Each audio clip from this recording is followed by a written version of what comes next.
Depois que você fez as aulas comigo, né, que você entendeu, sei lá, o método que eu ensino, o que mais te ajudou? O que fez diferença? O que mais fez diferença nas aulas que você fez comigo que te ajudaram a passar por essa fase, né, de cálculo e estatística? O que você acha que Cara, mais funcionou?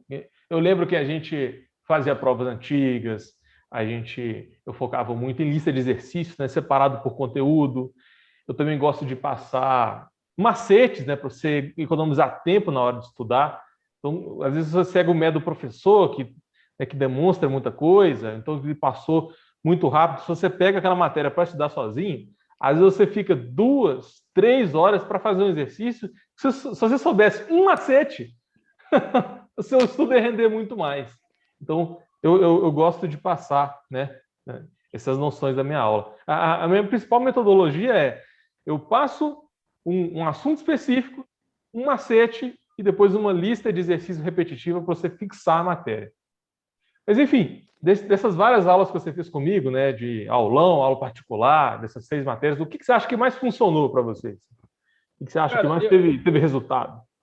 eu até comentei mais cedo, né, que eu sinto muito que foi aquela parte do... Tem 3 pontos, né, aí que você comentou, que eu acho que ajudaram muito. O primeiro, eu acho que é as provas antigas, porque, assim, é ouro, né? No IBMEC, prova antiga vale ouro, que a gente não recebe, muitas dessas provas a gente não recebe de volta.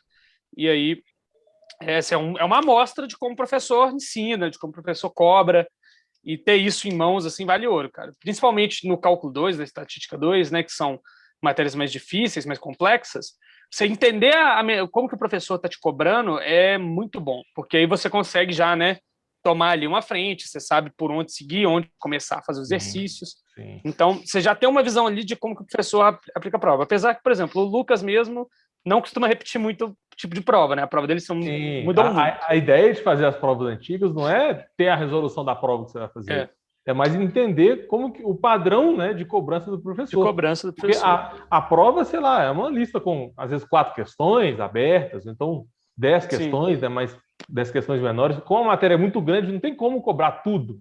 E se você fizer as sim. provas antigas, você começa a entender melhor o que ele mais cobra, né? O que tem a Isso, maior probabilidade de cair. isso. Bacana. Então você acha que o que mais deu resultado para você foi ter uma noção, né, dessas provas antigas? Isso e também muito a questão dos exercícios, né, cara? Que, tipo assim, na matemática é inevitável isso. Você só vai quando você tem que fazer repetição, você tem... Não só na matemática, né? Acho que na maior parte das matérias tem um pouco disso, né? Não é só... Matemática não é só você decorar a fórmula e fazer.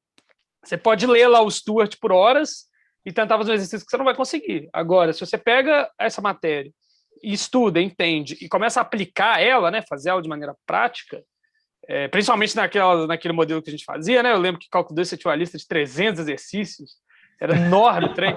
A gente Era fazia muito exercício exercício, era demais. muito exercício. A gente Mas chegava duas era da manhã, grande, né? Mas quando você pegava para fazer, às vezes cada questão você fazia tipo em 1 minuto. É matava as muito questões de exercício, limite, por mas exemplo, é super simples rápido. e repetitivo. O objetivo é fixar a matéria, Né, entendeu? o Porque objetivo é muito você fazer para você lembrar, porque, pô, é uma coisa que você tem que fazer.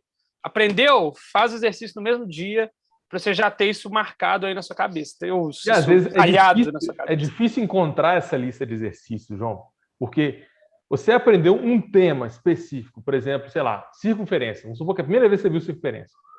O professor em sala dá lá 2 exemplos, uma listinha lá com 3 exercícios, mas o ideal é você chegar em casa e fazer, sei lá, 10, 20 exercícios, que parece que é muito, mas os 20 exercícios são simples, é só para você repetir e realmente salvar a matéria na sua cabeça.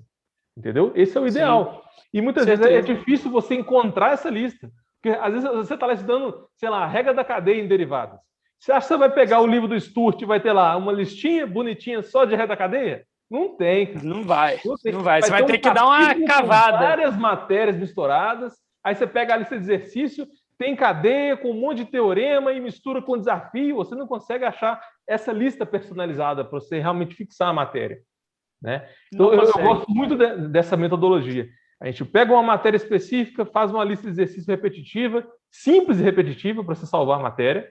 Esse eu acho que é o melhor método para estudar. E, se tiver acesso, né, às provas antigas, é importante. Não para você ter a resposta, para você ter o gabarito na prova, mas para você ter uma noção, né, da cobrança do professor, porque cada professor tem um estilo diferente. Por exemplo, né, como a gente conversou aqui, o Frank cobra demonstração na prova, o Fernando não cobra. Então, você está lá no semestre com aquela loucura, 6 matérias para estudar, a prova está chegando, você tem que estudar estatística. Para que você vai revisar a demonstração de fórmula, entendeu? Foca no que tem mais chance de cair. Então, essa noção nas provas antigas realmente faz muita diferença, né? Sim. Isso é até engraçado, que eu lembro demais que teve uma prova do Frank que assim, eu foquei demais numa parte da matéria e no final ele nem cobrou. Mas a parte da matéria caiu, tipo assim, quase não... Caiu uma questão simplésima que, assim, não precisava de toda essa atenção que eu dei. Aí, tipo, eu fiquei irado, sabe? Tipo, abri a prova não é possível isso. Eu fiquei irado mesmo. Tipo assim, porque caiu um monte de coisa que eu nem tinha olhado direito, mas a única parte da matéria que eu tinha realmente entrado muito a fundo, caiu um trem super simples, assim, que eu talvez nem precisasse me aprofundar. O que realmente caiu, você não... Eu não tinha estudado tão a fundo. O que você aprofundou, que você estudou muito, não caiu. Não caiu. Ou caiu pouco. Quase não caiu. Caiu, tipo assim, um trem muito simples, sabe? Uma versão muito simples das questões que ele passava. Exatamente. Essa é a desvantagem. Quando você não tem o acesso a essas provas antigas, quando você não conhece o perfil de prova do professor, o perfil de padrão, né, que o professor usa, às vezes você perde tempo estudando. Não perder tempo, né? Porque conhecimento nunca é perda de tempo. Mas como o seu foco é na prova e naquela loucura de, né, ter que estudar muito, várias matérias, você ter uma noção, né, de qual matéria você vai dar uma prioridade maior, isso faz muita diferença, né? E até a própria simplificação, tipo assim, nas aulas, a forma simplificada que a gente via algumas coisas, acabava ajudando muito, porque, tipo assim, uma coisa é o professor explicando ali, um professor que tem muito conhecimento sobre o assunto, né, explicando, às vezes, pensando que os alunos já estão, né, com um entendimento maior. Isso acontecia até muito mais nas matérias mais avançadas. Cálculo 1, estatística 1, isso não acontecia tanto, porque o professor não espera nada ali. Ele não espera nada, o cara tá chegando cru dentro da faculdade, então o professor tinha menos expectativa do aluno estar sabendo tudo. Aí, mais para frente, isso acostumava acontecer às vezes. O professor dava uma explicação muito mais complexa, porque ele achava que os alunos iam entender, e aí, às vezes, uma simplificaçãozinha ali ajudava muito, né? Bacana, bacana.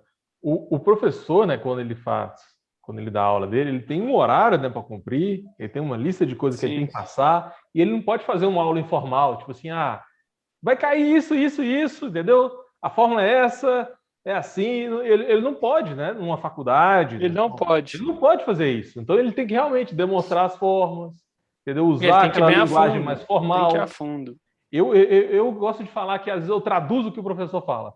Porque às vezes eu falo a mesma coisa que o professor está falando, só que numa linguagem diferente, com mais calma, com mais exemplos. E às vezes eu falo a mesma coisa que o professor falou, só que você entende comigo. E não é que eu sou melhor que o professor, ou que, sabe, que a minha aula é melhor que a dele. É que simplesmente eu tive tempo, né, e paciência para adaptar.